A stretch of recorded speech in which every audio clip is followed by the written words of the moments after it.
안녕하세요. 저는 서울에 사는 30 후반 남성입니다. 저도 여기 고부 갈등이나 처남매 갈등 같은 내용 보내고 싶었지만 뭔가 그런 부분보단 훨씬 더 무거운 주제인 것 같아요. 남의 고통이나 어려움에 대해 깎아내리는 게 아니라 장르가 좀 다른 것 같아서 말이죠. 일단 제 얘기를 시작해 볼게요.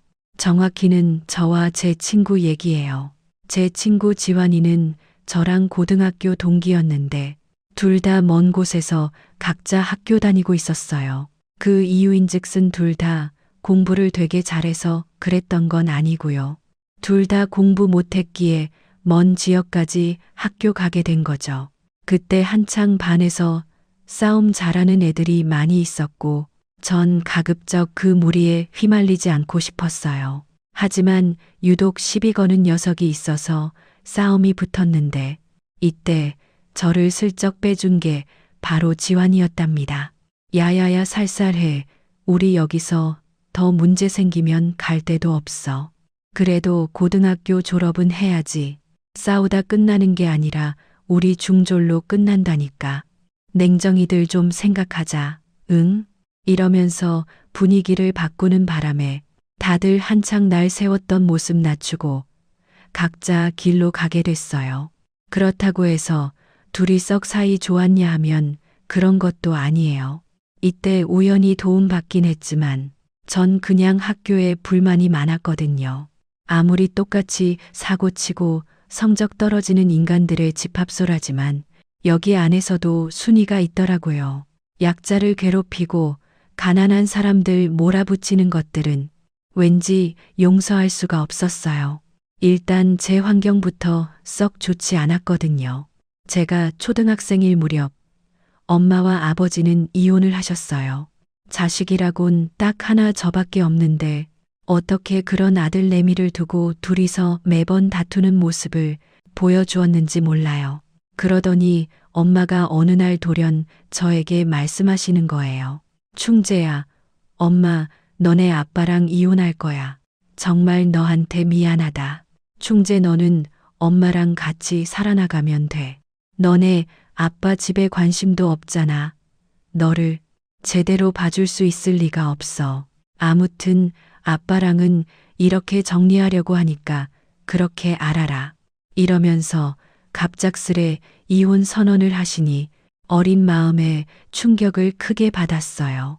저는 그때부터 초등학교 고학년 시기를 완전히 망쳐버렸고 중학교 가서는 더 말할 것도 없이 성적도 곤두박질치고 툭하면 시비가 붙었어요. 하지만 이때 제가 비밀로 했던 게 있는데요. 그 사이사이 잠깐 아버지를 만났었다는 거예요. 왜냐면 저는 아버지랑 떨어져서 엄마랑 새로운 집을 얻어서 살 때 중간중간 아버지 생각이 났었거든요. 적어도 저에게는 나쁜 아버지는 아니었답니다. 두 분이 왜 헤어지게 되었는지 지금의 나이가 되어서도 정확히 몰라요. 그냥 남녀 사이였으니 이유가 있었겠거니 싶을 정도로 뚜렷하게 대체 왜 그렇게 싸우셨는지는 모른답니다. 아버지는 저랑 놀아주신 시간도 꽤 많았고 제가 배고파할 때 라면에다 꼭 계란을 2개 넣어가지고 찬밥 반 공기를 대령해서 갖다 주셨거든요. 새벽에 그걸 아버지랑 먹던 기억이 선명한데 갑작스레 분리되어서 떨어지게 된 거죠. 그러니 이런 갑작스런 결핍을 감당하긴 너무 힘들었어요. 물론 엄마도 저에게 이렇게 말씀하셨고요. 충재야, 너 아빠 만나고 싶으면 만나고 와도 돼. 아빠한테도 그 정도는 얘기해뒀다. 대신 엄마는 같이 가지 않을 거야. 만나고 싶으면 둘이서만 만나고 오면 돼. 엄마도 이렇게 말씀을 하셨지만 선뜻 당장 그 앞에서 아버지를 만나고 오겠단 말을 못 하겠더라고요. 그래서 몰래 연락을 했는데 아마 제가 초등학교 5학년 겨울쯤이었을 거예요. 새벽녘쯤 돼요. 왠지 모르게 정말 견딜 수 없이 아버지 생각이 났어요. 이혼하셔서 떨어져 산 지 2년쯤 되었는데 문득 그때 너무너무 생각이 났던 거죠.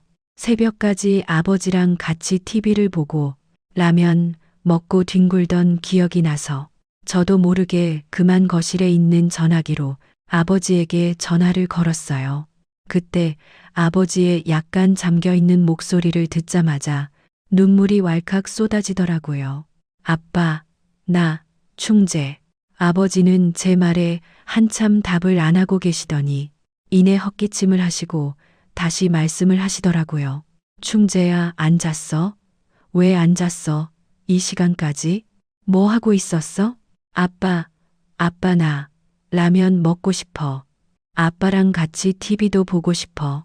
그때 이미 제 키는 175cm를 훌쩍 넘겨버린 거고 초등학생이었는데 창피한 줄도 모르고 질질 짜면서 아빠 보고 싶다고 울고 있었어요. 꾹 참고 참았던 마음이 튀어나와 버렸고 게다가 전 사춘기도 일찍 왔었거든요. 그때 아버지는 저를 달래주면서 조만간 만나서 라면 먹자, 놀러 와라 하고 말씀을 남기셨죠. 그래서 엄마한테 딱히 말하지 않고 학교 끝난 뒤에 곧장 아버지한테로 가기도 하고 학원을 간다고 거짓말하고 가게도 했었어요. 하지만 엄마는 그런 상황을 전혀 모르시는 것 같더라고요. 제가 볼 때 알 수 있을 리가 없어 보였어요. 왜냐면 그때 새 아빠가 생겼고 우리 집에서 같이 살게 된 지 얼마 안 되었었거든요. 엄마는 양쪽으로 저와 새아빠의 눈치를 보느라 보통 피곤한 게 아니었어요. 고작 13살이었던 제 눈에도 그게 느껴지고 불편할 정도였으니 별 수 없었답니다. 새아빠는 제가 느끼기에 너무 불편한 분이셨고 말수도 별로 없고 저와 시간도 딱히 보내지 않았어요. 아무튼 너무 저에게는 어려운 분이었고 엄마가 저를 돌봐주시긴 하지만 여러모로 실망을 많이 느꼈어요. 그러니 점점 더 엇나가게 되었고 사고를 칠 동안에도 엄마는 전혀 제 문제의 본질을 알아주시지 않았답니다. 어느샌가부터 저도 아버지에게도 잘 연락을 안 하게 되었고요. 그런 식으로 질풍노도의 시기를 살고 있던 저는 고등학교에 어찌어찌 진학했고 거기서 지환이도 만나고 제 기준에 벗어나 아주 꼴사납게 굴던 반 장녀석을 만나게 된 거예요. 이 녀석이 툭하면 지 엄마를 학교에 데리고 와서는 건들거리는 모습을 보니까 더 얄밉고 싫어졌어요. 그러던 어느 날 아주 큰 사고가 터지게 되었습니다. 교실에서 뭔가 하다가 저와 반장은 엄청 큰 싸움이 붙어서 뒹굴게 되었고 그걸 지환이가 들어오다가 봐서 말리다가 셋 다 엎치락 뒤치락 하게 되었던 거죠. 생각해보면 별 싸움도 아니에요. 지나가던 저를 그 녀석이 발을 걸었고 전 잘됐다 싶어서 달려들었던 거죠. 그러던 입원을 했고 그때 지환이랑은 같은 병실에 있었는데요. 참 어이없게도 이날 저희 엄마는 잠깐 들리셨다가 바쁘다고 가버리셨어요. 허탈해하는 절 보더니 지환이는 이런 말을 하는 거예요. 그래도 넌 좋겠다. 엄마가 얼굴 보러 오기라도 하셨네. 우리 엄마는 전화했는데도 안 왔어. 아버지는 돌아가셨고 지환이는 여러모로 이 상황이 자기보다 낫다면서 부럽다는 투로 말하더라고요. 저는 한 번도 그렇게 생각해 본 적이 없었는데 말이에요. 이후로 우리는 드라마틱하게 갑자기 확 친해진 건 아니지만 묘하게 둘이 같이 붙어 다니게 되었어요. 어느 날 갑자기 우리 집에 놀러 오겠다고 해서 데려왔더니 몇 번 밥 얻어먹고는 맛있다면서 자꾸 오는 거예요. 충재야, 너네 엄마 김치 진짜 맛있어. 내가 다음에 라면 몇 개 갖고 갈 테니까 그거 끓여서 같이 먹자. 또 가도 돼?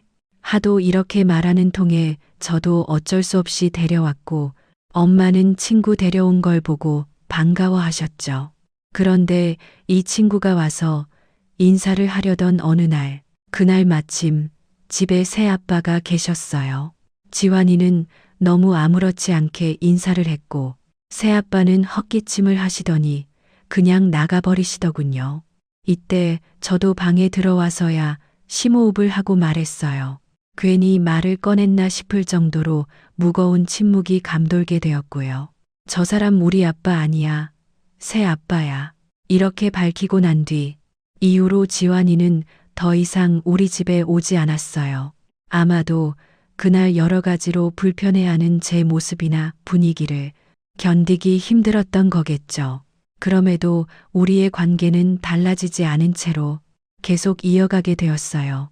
그리고 둘 다 똑같이 대학 선택을 하지 않았고 비슷하게 관심을 가진 부분이 있어서 취업을 하게 되었답니다. 간단하게 말해 인터넷 구매 대행 쇼핑몰이었어요. 이제 막 고등학교를 졸업한 우리가 뭘 아는 것도 없고 구매 대행이며 동대문이며 물건을 떼우는 사장님들을 아래 조금씩 격가지 지식들을 익히게 된 거예요. 하지만 상대적으로 눈치가 조금 느린 저에 비해 지환이는 늘상 칭찬도 받고 빠릿빠릿하게 일도 잘하더군요. 약간 자신감을 잃게 되기도 하고 좀 기죽어 있었는데 그러던 중 저는 어떤 운명적인 한 인연을 또 마주하게 되었어요. 여기 들어온 막내 직원이었고 나이는 저와 동갑이었던 수진이라는 여자애를 처음 봤을 때 저는 정말 아주 많이 놀라 버리게 되었어요. 여지껏 이성에 대한 관심이 없던 것은 아니지만 그렇다고 제 기준에 눈에 딱 띌 만한 인연은 딱히 경험한 적이 없었거든요. 전날 만난 순간부터 어떻게 해야 될지 몰랐고 그런 바보 같은 저에게 아주 우연하게 수진이는 말을 걸었답니다. 저기 오늘 처음 왔는데 여기 뭐 이래요? 사장님도 면접 봤을 때 봤던 그분도 아니고 여기 이상한 데 아니에요? 무슨 일 해야 되는지 왜 정확히 안 알려줘요? 제가 알기로는 여기는 사장이랍시고 드나드는 사람이 두어 명 더 있었고 정확한 정체도 몰랐어요. 아마 여럿이 동업을 하는 분위기에서 밑에 직원들만 많이 두었던 것 같더라고요. 하지만 정확히 사이트를 운영하며 구매 대행 물품을 팔기도 하고 그에 관련된 CS 업무들을 처리하고 있긴 했어요. 저는 마케팅 쪽은 너무 못했던지라 그냥 CS 업무 쪽으로 쭉쭉 밀려나갔고요. 마침 그때 들어온 수진이 친구도 저와 같은 부서였고 둘이 좀 어울리다 보니까 금세 말도 편하게 했어요.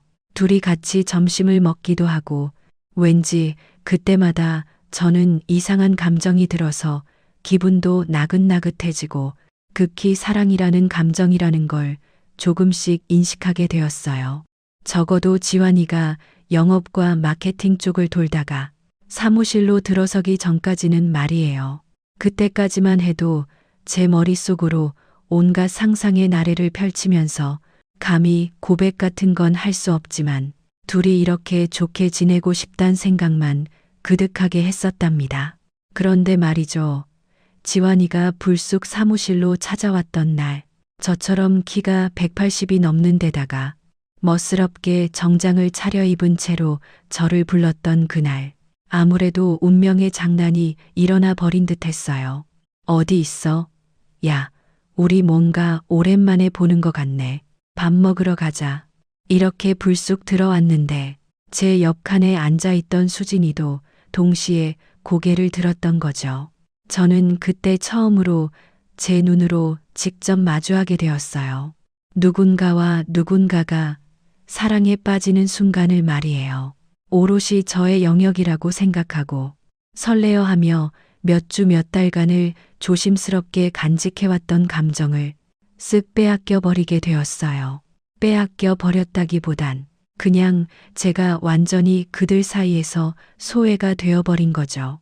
이때 알 수 없는 불안한 감정을 가지고 셋이 밥을 먹으러 나갔고 이날 지환이도 평소와 달리 이상했어요.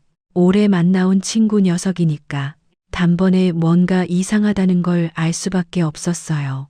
더불어 수진이도 매일 저랑 같이 밥 먹었던 그 모양새가 아니더군요. 묘하게 여자 같은 분위기를 풍기려는 게 느껴졌어요. 저기 지환 씨는 마케팅 쪽 일이 잘 맞으시나 봐요.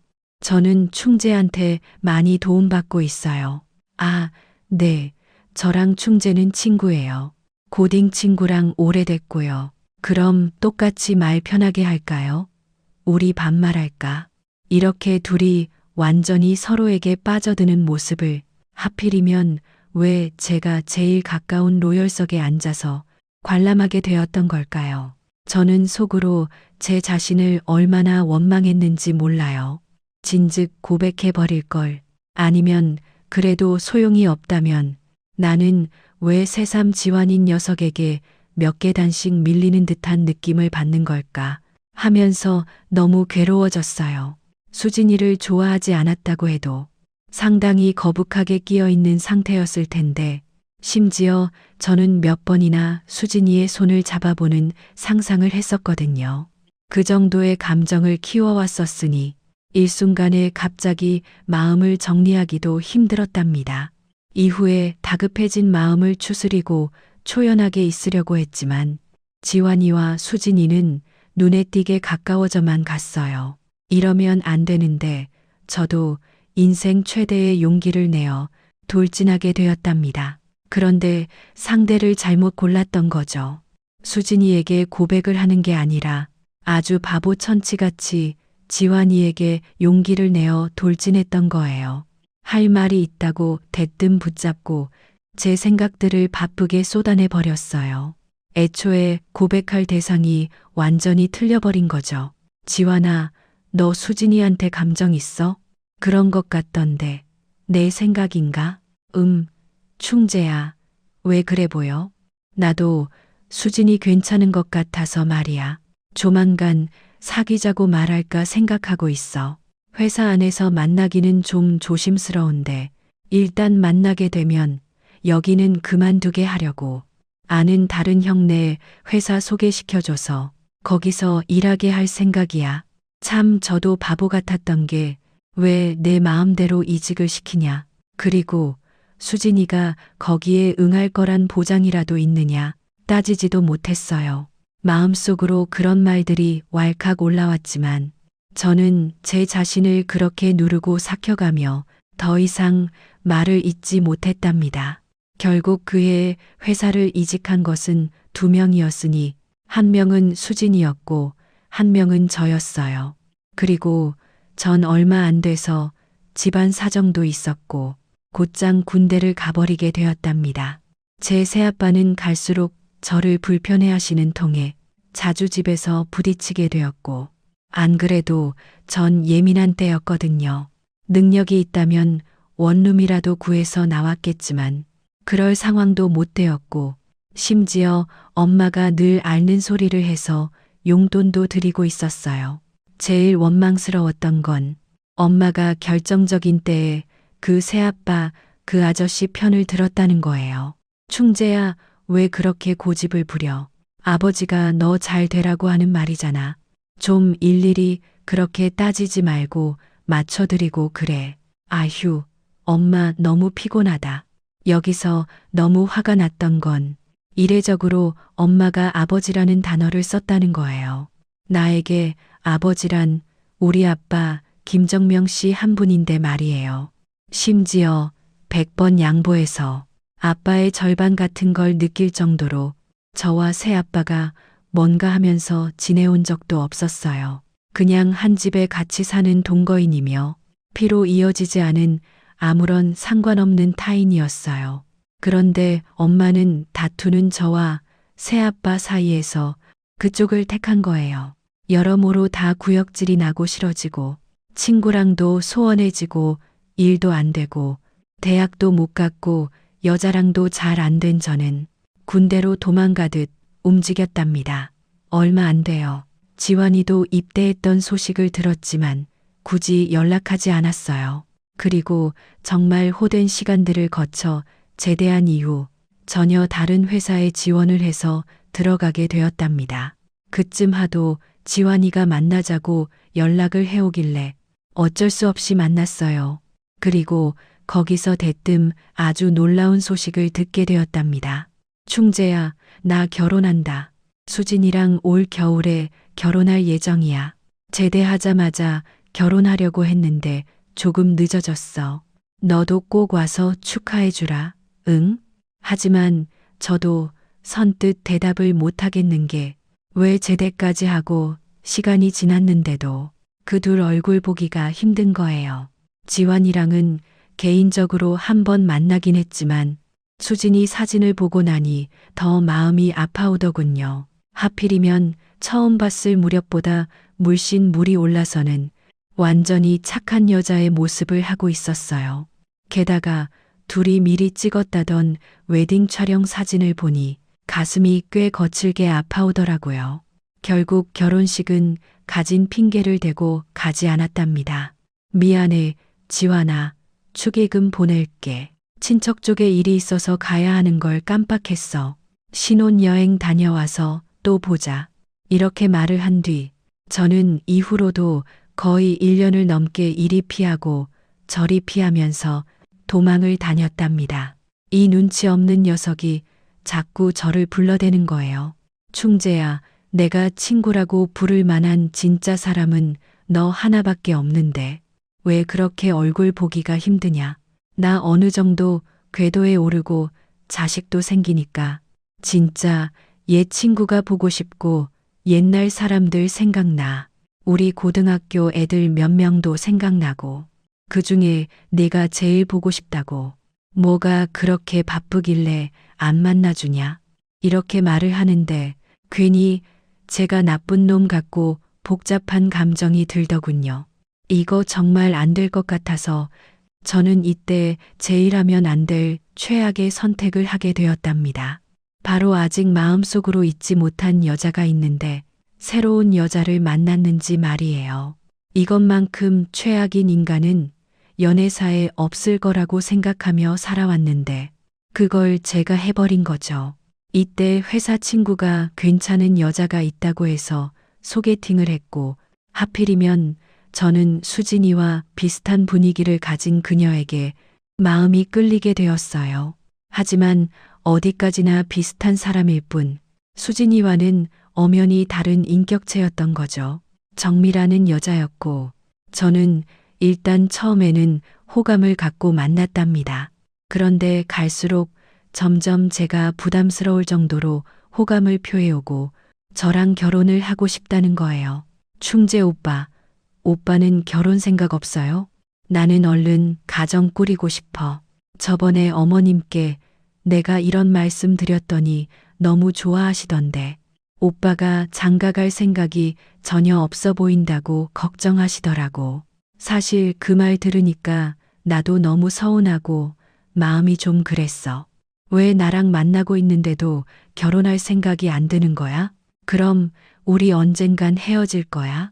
이런 말을 들으니까 갑자기 좀 거리를 두고 싶더라고요. 물론 정미에 대한 마음이 없어서라기보다 결혼이라는 주제로부터 떨어져 있고 싶었어요. 그런 저를 엄마는 달갑지 않아 하셨고요. 게다가 될 수 있는 한 저와 엄마 사이를 떨어뜨려 놓고 싶어 하던 새아빠도 아주 철저하게 동의를 하더군요. 그런데 이런 일이 있고 얼마 안 지나서 저는 마음을 송두리째 뺏겨버린 듯한 경험을 또다시 하게 되었어요. 그것은 다름 아닌 늘 은근하게 가슴에 품고 그리워하고 있었던 저희 아버지가 세상을 떠나셨다는 겁니다. 이 소식을 알게 된 건 고모들이 전화를 해와서 알게 되었던 거예요. 간간히 연락을 주고받고 있었는데 아버지는 다른 곳도 아닌 집에서 숨을 거두셨더라고요. 이때 너무 격렬한 후회와 슬픔이 밀려와서 정신을 차리기 힘들었어요. 엄마는 그 와중에도 아버지 장례에 가지 않겠다고 고집을 피우셨고 새아빠는 새삼스레 우리 아버지 화제가 나오는 것을 매우 불편해했어요. 결국 저 홀로 뒤치다꺼리를 하고 아버지를 마음 안에서 온전히 보내드리지 못한 불편한 나날들을 보내고 있었답니다. 이때 또 지환이가 와주었고 전심적으로 축 늘어져 있는 상태이다 보니 딱히 방어하고 사절하고 그럴 기력도 아니었어요.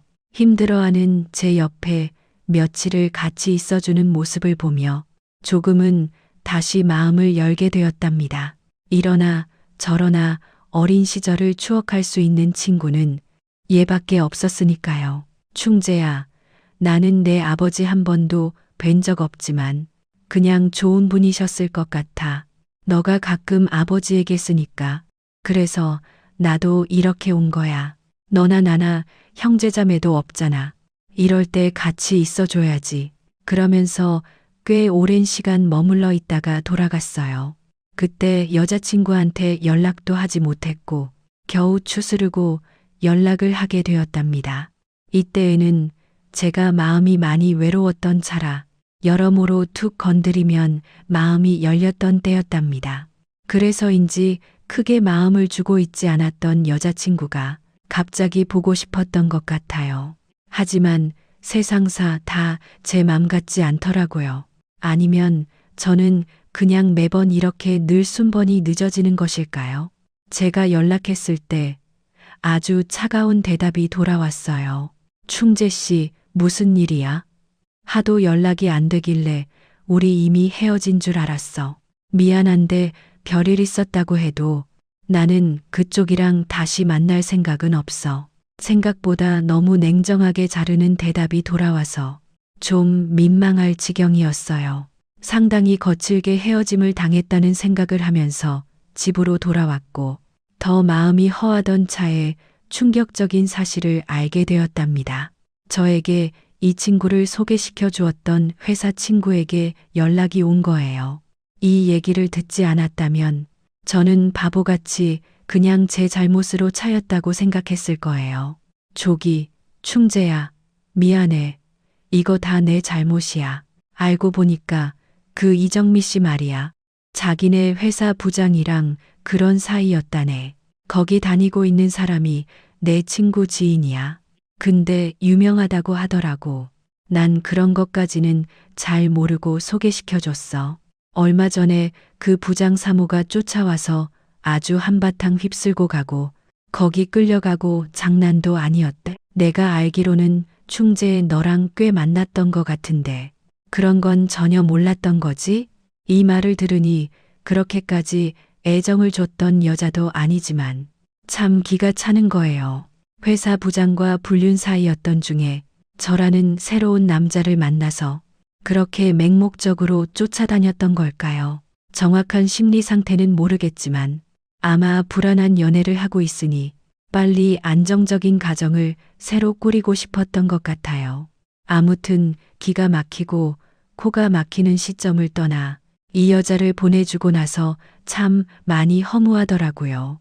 100% 이 여자 잘못이긴 하지만 그럼 나란 인간은 대체 뭐였나 싶어서 또다시 한탄을 하게 되었어요. 그러다 보니 자연스럽게 자신감도 줄어들었고 침체되어 있었는데요. 있는 돈 없는 돈 다 끌어다가 원룸으로 독립도 하게 되었답니다. 엄마는 말리고 싶어 하셨지만 사실 큰 대책도 없으셨어요. 나가 산다고? 아이고, 나가서 네가 어디서 살게? 혼자 밥도 못 해먹고 엄마 김치 없으면 밥도 못 먹잖아. 너 무슨 고집이야? 이때 저는 벼랑간 눈을 부라리며 평소엔 그러지 않았는데 엄마에게 대뜸 화를 내버렸어요. 하지만 엄마가 그 이상 말을 못 잇는 모습에 묘하게 슬픔이 차오르더군요. 새아빠 때문이잖아. 같이 이 집에 더 오래 살 수는 없어. 엄마는 그 아저씨 못 버릴 거 아니야? 차라리 내가 먼저 나가는 게 낫지. 엄마는 이때 일그러진 얼굴로 눈썹도 팔자가 되어서는 무척 괴로운 표정으로 서 있더군요. 자식과 배우자가 주는 감정은 당연히 다르겠지만 저와 새아빠는 전혀 피로 연결되어 있지 않아서 그런지 서로를 싫어하고 질투했어요. 엄마의 감정이 각자에게 쏠리는 것을 견디지 못했던 거죠. 이렇게 마음이 허해져 있을 때 지환이는 치고 들어왔고 결국 저는 손을 들고 항복했어요. 다시 지환이와 만나게 되었고 애까지 나와서 가정을 꾸려간다는데 완전히 포기하게 되더군요. 완전히 마음에 개운치는 않았지만 이제 수진이가 아닌 재수 씨라는 명칭을 정확하게 사용하면서 교류를 하게 되었어요. 제가 우울감에 빠져서 멈춰 있을 때 지환이는 저를 끌어내서 같이 사업을 하자고 말했거든요. 그냥 우리가 평소에 했던 인터넷 판매, CS 총괄 관리, 이런 것들이 필요해. 충재 너도 지금 다니는 회사 팀장으로 있는 게 그쪽이지. 이제 그만 나와서 우리 둘이 회사 차리자. 나 자신 있어. 지환이가 저에게 보여준 명함들은 한눈에 봐도 대단해 보였고 어깨 너머로 늘 스캔하면서 다녔던 저에게도 익숙한 이름들이 있었답니다. 지환이는 그만큼 정말 모든 것을 다 올인해서 열심히 뛰어다니고 돈을 꽤나 벌어들이게 되었어요. 그 특유의 진취적인 성격, 사람들을 잘 어르고 달래는 성격 때문인지 몰라도 힘든 때마다 누가 그렇게 툭툭 다 튀어나오더라고요. 이 사장, 요즘 회사 힘들지? 이번에 우리 회사랑 협업 한번 안 해볼래? 생각했던 아이템이 있거든. 이러면서 절로 찾아오는 분들도 있고 매우 신기했죠. 지환이는 바빠질 때마다 늘 저에게 이런 말을 했었답니다. 나는 우리 아버지 같은 아버지는 되고 싶지 않아. 돈도 많이 벌고 명줄도 길고 그렇게 우리 태영이 옆에 오래오래 있어주는 그런 아버지가 될래. 이렇게 속삭이면서 눈이 벌개지는 지환이가 참 낯설게 느껴졌어요. 무언가가 제 마음을 강하게 울렸던지 얼결에 수년의 시간 동안 함께 일을 하게 되었죠. 아주 자연스럽게 지환이와 한 몸이 되어 움직였답니다. 손발이 잘 맞게 착착 돌아가는 시간이 길어지면서 저도 성취감을 느꼈고 지환이도 제가 없으면 안 된다고 공로를 인정하고 하여간 누가 봐도 우리는 나란히 한 팀이었어요. 충재야, 너 없으면 어쩔 뻔했냐. 너 덕분에 회사가 여기까지 온 것 같아. 난 진짜 너 없으면 안 돼. 우리 와이프도 어제 자기랑 태영이보다 충재 너랑 보내는 시간이 더 많다고 질투한다니까. 그 말을 들으며 저도 약간 멋쩍기도 하면서 듣기 싫은 말은 아니라서 기분은 좋더라고요. 모든 게 물 흐르듯이 흘러가던 중 동업하는 친구가 너무 잘 나가면 의견이 벌어질 법한 일들이 우리 사이에도 발생했답니다. 같이 일하는 몇 안 되는 동료들이 간간히 이런 뉘앙스로 말을 하긴 했어요. 전 크게 신경 쓰지 않았지만요. 왜냐면 지환이가 곧바로 반박했거든요. 아니에요. 충재는 친구 인맥만으로 데려온 애가 아니에요. 둘이 학교 졸업하고 20살에 회사에서 같이 만났을 때도 이 친구가 워낙 일머리가 좋고 손이 빨랐어요. 일 잘하니까 같이 일하자고 한 거지. 친구라서 온 게 아니라고요. 그런 말을 들으니 저도 왠지 울컥하기도 하고 저를 믿어주는 지환이의 모습에 꽤 감동을 하게 되었답니다. 하지만 그때는 그랬고 불과 몇 주 안 지나서 전 심각한 수준의 충격을 받게 되었어요. 양쪽 다리에 나란히 쥐라도 난 사람 마냥 일어나지도 못하고 주춤거리다가 기어서 화장실을 빠져나갈 정도로 쇼크를 받았는데요. 어느 날 회사 화장실에서 우연히 건네 들은 이야기 때문이었답니다. 그 목소리는 분명히 지환이었고 다른 한 명은 김 팀장이라는 친구였어요. 마치 제가 아는 고등학교 때 지환이 목소리처럼 아주 껄렁거리고 한없이 가벼운 말투로 얘기를 하더군요. 충재? 뭐 그럼 알다시피 내가 그냥 한심한 인생 하나 낚싯대로 잡아 올려서 살려준 거지 뭐. 걔가 나 없으면 뭘 하겠냐. 자기도 아니까 가만히 있는 거겠지. 아, 사람들이 뭐라고 떠들어댔던 그냥 냅둬 뭐.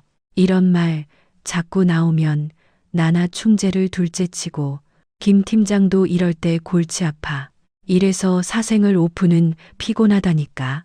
제가 그래도 친구라고 여겨왔던 지환이의 입에서 한심한 인생이란 말을 들으니 참 너무 어이가 없고 힘이 쭉 빠졌어요. 지환이는 겉으론 저에게 위로해주는 말들을 잔뜩 했는데 뒤에서 저런 말을 하고 다닌다니 납득이 안 가는 거죠. 듣고 얼마나 손이 달달 떨리던지 그 떨림이 제 눈에 다 보여지고 익혀질 정도였습니다. 어렵게 쌓아 올린 이 자존감이 어디를 근본 삼아서 왔는지 알겠더군요. 그나마 지환이가 올려준 자존감이라고 생각하니 대차게 내팽개치고 싶었어요. 며칠 고민을 하다 큰 결심을 하고 말했습니다. 저기 지환아, 나 몸이 안 좋아서 일요일 좀 쉬어야 할 것 같아. 미안한데 일 좀 줄여주라. 그리고 다음 달까지만 일할 수 있을 것 같아. 이 말을 들은 지환이는 몹시 놀랐고 저는 그 반응에 더 열이 올랐어요. 대체 왜 놀라는 걸까요? 자기가 먹여 살린다고 생각했던 놈이 주제도 모르고 이제 자기 주변에서 떨어져 나간다고 하니까 기가 막혔던 걸까요? 이후로 계속 분노와 배신감이 치밀어 오를 때마다 이를 악물게 되었고 연이어 걸려오는 개인적인 전화들을 다 피하게 되었습니다. 원래 둘이서 함께 가기로 했던 지방 출장도 있었는데 장시간을 단둘이 같은 차에 있기도 구역질 나고 메스껍게 느껴지더군요. 그럼에도 이런 저를 설득해서 출장 오고 가는 길 함께 가자는 거예요. 충재야, 몸 많이 안 좋아? 그럼 이번에는 그냥 아무것도 하지 않고 같이 가주기만 하면 안 돼? 나 네가 있어야 좀 안심이 될 것 같아서 가서 바람도 쐬고 맛있는 것도 먹고 일 얘기 말고 놀다 오자. 이처럼 일과 관련된 건 다 자기가 할 테니 간만에 나갔다 오자는 것을 전 끝끝내 거절했답니다. 당일까지 아침에 전화를 걸어오길래 짜증이 나서 핸드폰을 뒤집어 놨어요. 안 만나고 안 보겠다는 의지가 정말 투철한 상태였죠. 지환이도 사람이니 미묘하게 달라진 저의 말투를 느끼긴 했을 거예요. 이날 저는 연차를 이미 냈고 집에서 멍하니 쉬고 있었고 간만에 잠도 낮 시간대에 자고 좀 축 처져 있었어요. 웬만하면 잘 쉬지 않는 저였기에 이렇게 아무것도 없이 쉬는 것도 너무 오랜만이었고 몸과 마음 모두가 무기력하더라고요. 잠들었다가 깼다가 배달 음식 먹고 대충 치우고 뒹굴거리고 있는데 회사 김 팀장한테 전화가 왔어요. 이 자식이 뭔 일인가 싶어서 신경이 훅 곤두섰고 지환이랑 같이 회사 화장실에서 제 욕을 짓거리던 게 생각나 미간을 찌푸리게 되더라고요. 안 받고 있는데 몇 번이고 전화를 계속 징하게도 걸어오는 거예요. 신호가 너무 길어지길래 어쩔 수 없이 전화를 받았고 한껏 날선 소리로 받은 순간 느낌이 뭔가 되게 안 좋았어요. 사람의 본능이란 게 이상한 순간에 이상하게 작용하는 그런 힘이 있긴 하더라고요. 김 팀장이 무슨 말을 하기도 직전에 훅 하고 갑갑한 느낌이 저를 덮치는 게 느껴졌으니까요. 저기, 왜 이렇게 전화를, 아니 그게요. 네, 왜 그래요 김 팀장? 그게 사장님이요.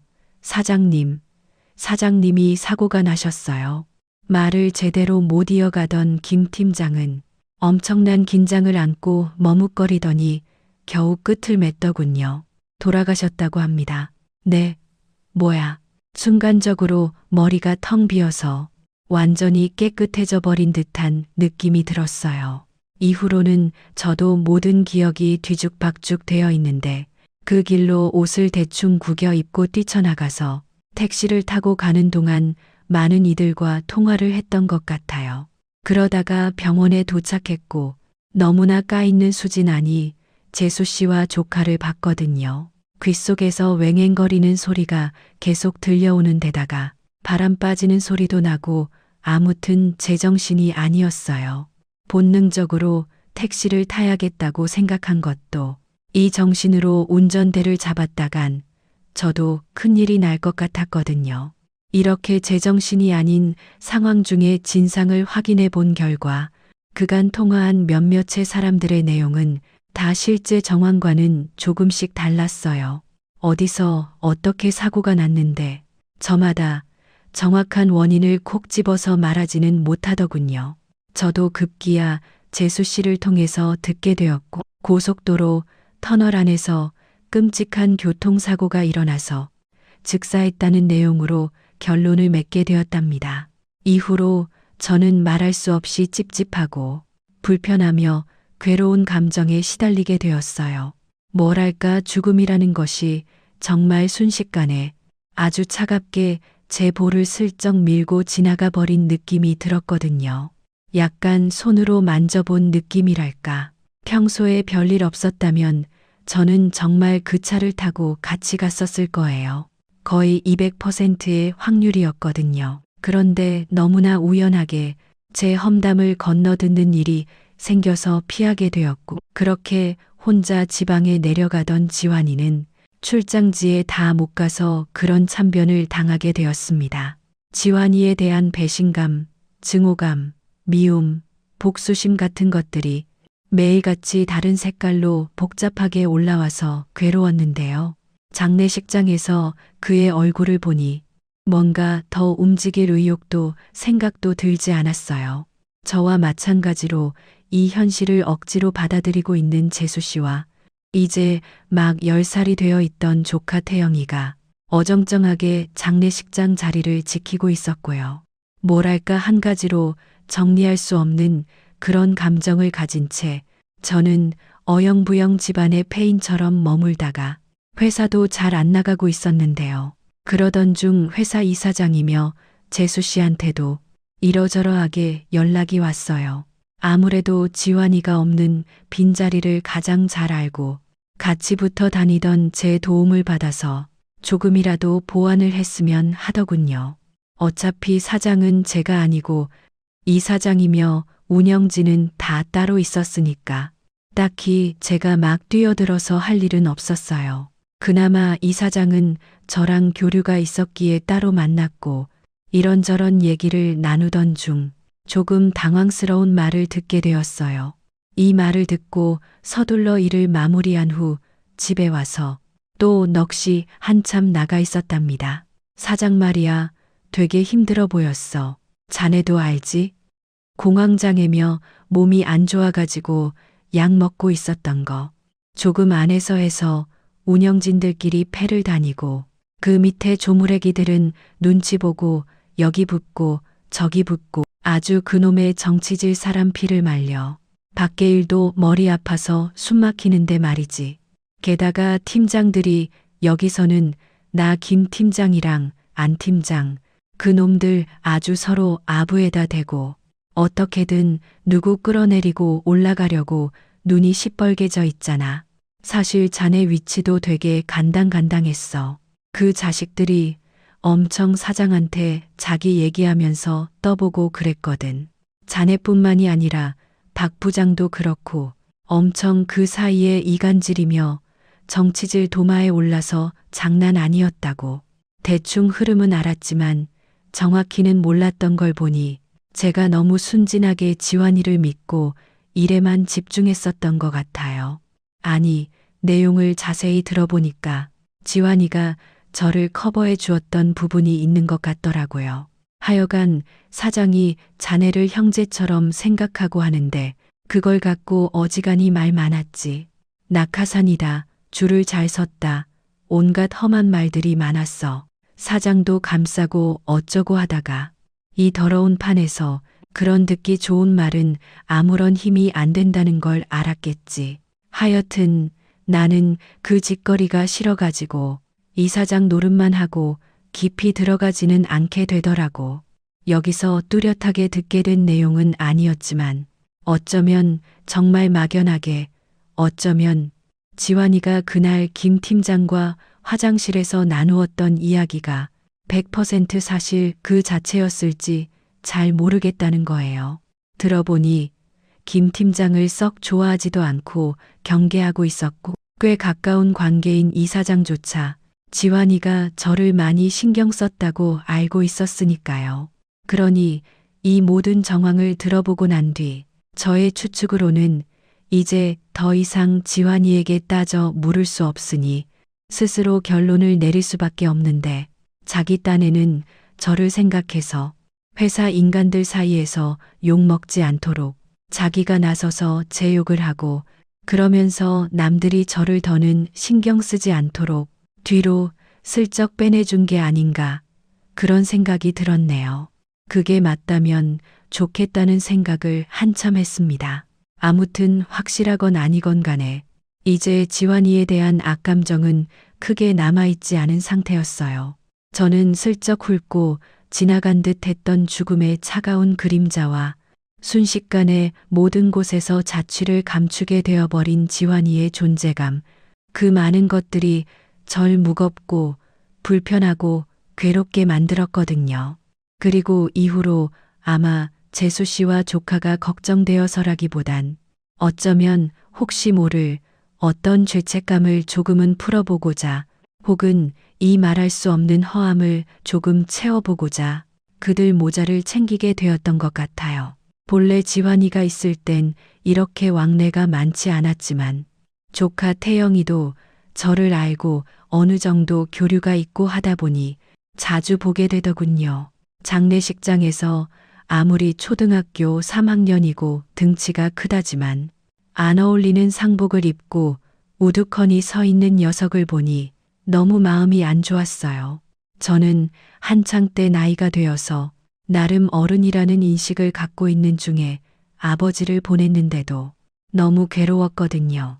하물며 맨날 자기와 살을 맞대가며 잘 놀아주던 아빠를 순식간에 잃게 된 어린 아들의 심정은 잠깐 상상만 해도 스산할 정도로 아프게 느껴졌어요.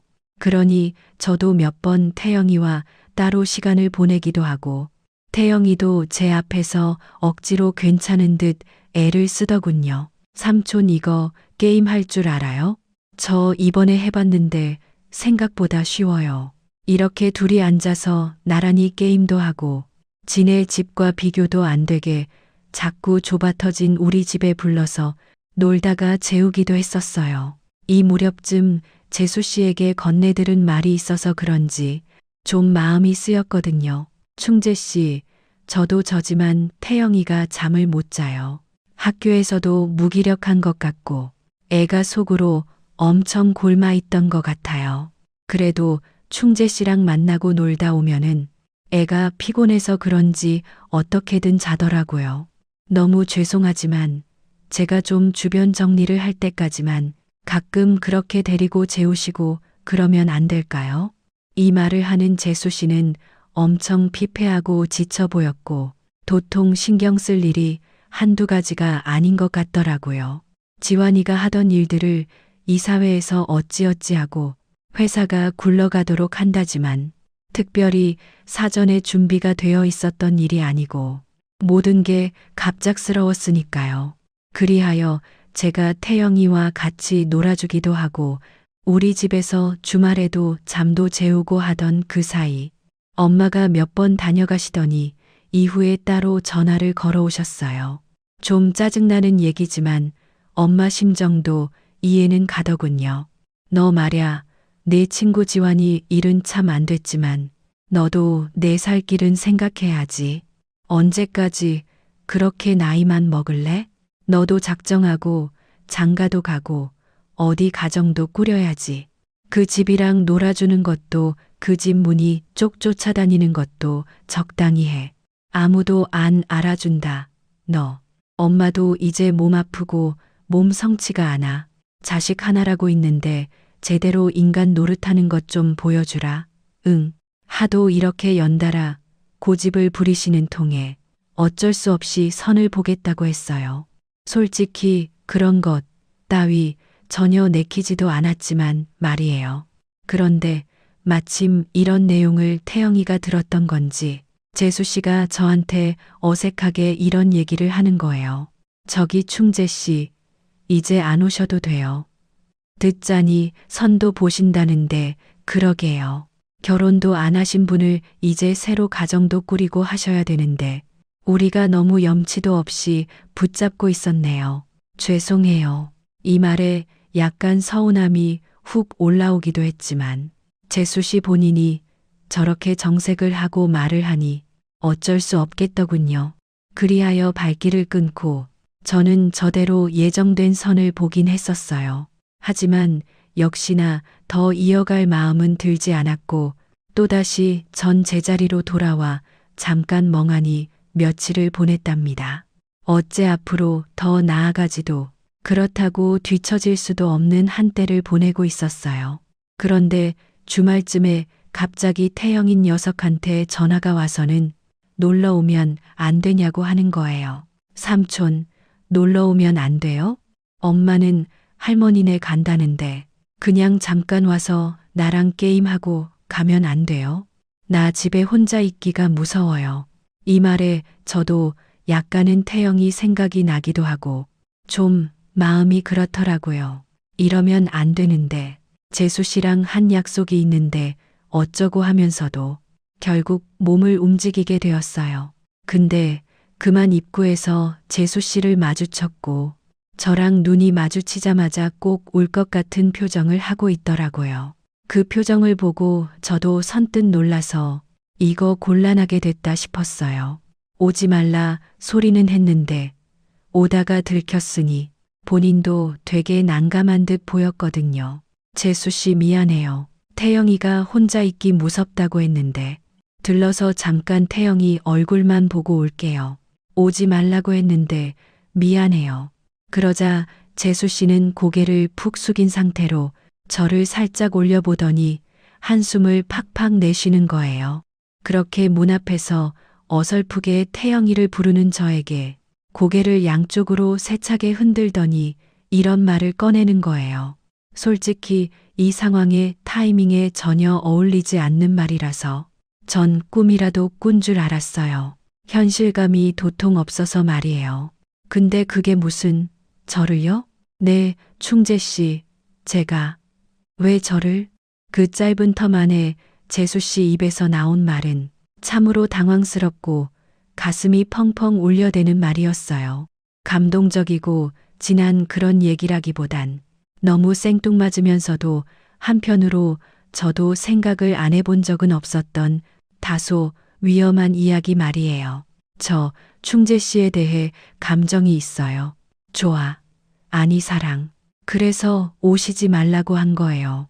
정말 이때 뭔가 결심이라도 한 듯 정면으로 제 눈을 보면서 괴로운 얼굴로 말을 하는 거예요. 아니, 이게 무슨. 그리고 왜 저를, 저 같은 사람을? 이 말을 하면서도 그간의 짧은 듯 길었던 시간이 눈앞에서 훅훅 빠르게 지나가는 게 보였어요. 저와 재수 씨, 지환이 셋이 알게 된 그 초반의 시간들부터 어느새 재수 씨며 충재 씨 하는 그런 명칭들이 정식으로 붙어서 지금까지 오게 된 10년이 훌쩍 넘는 그 시간들 말이에요. 충재 씨는 모르겠지만 처음 만났을 때도 호감이 없지 않았어요. 그 뒤로 태영이 아빠를 만나서 결혼도 하고 물론 그 당시에는 그 사람에 대한 마음이 훨씬 컸죠. 이 사람을 많이 사랑했어요. 네. 듣다 보니 도통 시점이나 여러 가지로 이해가 잘 안 되어서 저는 귀를 쫑긋 세우고 얘기를 듣게 되었어요. 그런데 글쎄요. 아무튼 이 사람은 이후에도 충재 씨 얘기를 많이 했고 저도 여전히 좋고 좋은 사람이구나 이런 생각들도 했어요. 그러다가 이 사람을 보내고 저도 잘 모르겠네요. 마음이 붕 떠 있는 건지 이후로 우리 태영이랑 같이 있어주는 모습이나 우리랑 식사하고 시간을 보낼 때 이상하게 마음이 어지러웠어요. 참 복잡한 감정이 한데 묶여 있는 것 같아요. 그래서 보기 괴로워서 오시지 말라고 한 거예요. 그리고 선 보신다고 하니까 왜 그렇게 마음이 힘들던지 그 말을 들으니 참 저도 어떻게 대답을 해줘야 할지 난감하더라고요. 이런 날이 오고 이런 말을 듣게 될 줄이야. 누가 감히 상상을 쉽게 할 수 있었을까요? 당연히 젊은 날에야 그녀가 재수 씨가 되기 전에 좋은 감정을 품고 좋아했던 적이 있었죠. 그러나 내 친구 지환이와 부부가 된 이래 이성적인 감정을 품지 않도록 무던히도 애를 썼어요. 그쪽으로 감정이 가지 않도록 늘 의식하고 노력했고 함께하는 자리도 피했어요. 마주쳐도 늘 시간을 툭 잘라먹고 사라지곤 했답니다. 그런데 지환이를 보내고 저도 어느새 느슨해져 있었던 건지 은연중에 마주치고 마주하는 시간들을 많이 가졌었나 봐요. 이런 예상치 못한 고백을 듣고선 바로 칼같이 잘라내고 정신 차리란 소리를 못하고 있었으니까요. 재수 씨 좀 당황스럽네요. 저한테 그런 감정을 갖고 계셨다니. 겨우 이 정도의 말만 뱉었을 뿐 속으로 올라오는 여러 가지 생각들을 제어할 수가 없더라고요. 그렇게 멍청하게 서 있는 저와 재수 씨 사이에 차가운 침묵이 흐르고 있던 중 갑자기 현관문이 끼익 열리면서 태영인 녀석이 나오더라고요. 일순간 저와 재수 씨 모두 당황했고 순간적으로 저도 굳어있던 얼굴을 풀고 웃어 보이려 했어요. 그런데 태영이는 그렇게 절 오라고 불러놓고선 막상 눈앞에 있는 저를 썩 반가워하지 않는 거예요. 이상하다 싶어 불렀는데 저를 보지 않고 곧장 자기 엄마한테 와락 안기더니 이런 말을 쏟아내는 겁니다. 앞서 재수 씨의 고백 이상으로 이 아이의 말은 저를 요란하게 흔들어 놓았어요. 엄마, 나 삼촌은 그냥 삼촌이야. 아빠 말고는 싫어. 아빠 만들어주고 그런 거 하지 마. 나 싫단 말이야. 태영아, 아빠라니 그런 거 아니야. 엄마, 나 다 들었어. 그냥 삼촌은 삼촌이야. 아빠가 되려는 거 아니지. 나 그럼 이제 삼촌 안 볼 거야.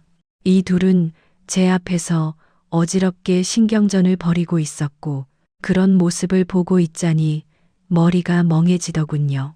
어쩌다가 이렇게 된 건지 그러고 보니 나도 어중간하게 감정이 있었던 것 같기도 하고 말이죠. 그걸 무척 잘 케어하고 걸렀다고 생각했는데 그런 사이에 이런 당황스러운 고백도 받아보게 되었네요.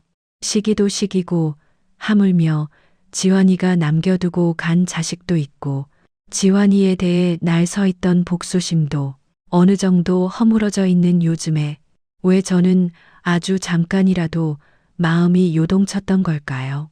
사람 안에 남아있는 마음을 제대로 정리하지 못하면 아무리 그 자신은 떳떳하다고 한들 언젠가는 이렇게 누군가에 대한 화살이나 악으로서 사용될 수 있나 봅니다.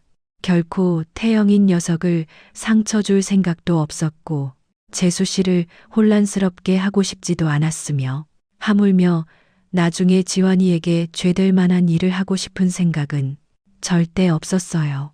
그런데 은연중에 정말 무섭게도 재수 씨로부터 고백을 받았을 때 살짝 출렁했던 거예요. 제 마음이 말이죠. 한간에 다른 사람들은 친구가 있는 상태로 그런 것도 아니고 세상을 떠났는데 뭐가 문제냐고 할 수도 있겠어요. 하지만 저와 지환이의 관계에서는 그게 맞는 말은 아닌 것 같아요. 게다가 거기에 쐐기를 박는 격으로 태영이가 울면서 하던 말이 너무 가슴이 찢어지게 느껴지더라고요. 삼촌이 좋긴 하지만 아빠는 안 된다. 아빠는 아빠 한 사람뿐이다라는 말이요. 아주 똑같은 건 아니지만 제가 좀 비슷한 환경에서 자랐기에 더 그렇게 느껴졌나 봐요. 새아빠와 우리 친아빠 사이에서 늘 방황했고 엄마를 원망했었으니까요. 여러 생각이 밀려오면서 그만 눈가가 참을 수 없이 뜨거워졌고 저도 모르게 눈물이 주르륵 흐르는 게 느껴졌어요. 결국 온 얼굴 감싸쥐고 숨을 한참 들이쉬다 겨우 말을 꺼냈습니다. 이 말에 태영이도 울고 재수 씨도 얼굴을 못 들고 흐느끼더군요. 이제 전 여기 안 오겠습니다. 오지 말라 하셨는데 제 잘못이에요. 잘 사세요. 태영아, 삼촌 간다. 안녕. 제가 오래도록 놓지 못했던 그 인연은 이렇게 봤을 때 끝내 제 인연이 될 수 없었던 것 같네요. 지환이가 있든 없든 어차피 여러모로 저와 재수 씨는 한 배 타기엔 틀린 운명이었나 봐요. 그런 생각 해본 적 없었는데 돌아오는 발걸음 내내 아쉬움과 서운함, 서글픔 등이 종합적으로 몰아치는 걸 보니 이런 결말 내는 게 맞는 것 같네요. 이후로 전 회사 그만두고 이직을 준비하고 있어요. 좀 쉴까도 생각해 봤지만 머릿속 복잡할 땐 몸이 놀면 안 되겠더라고요. 그래도 잘할 수 있으리라 믿어볼게요.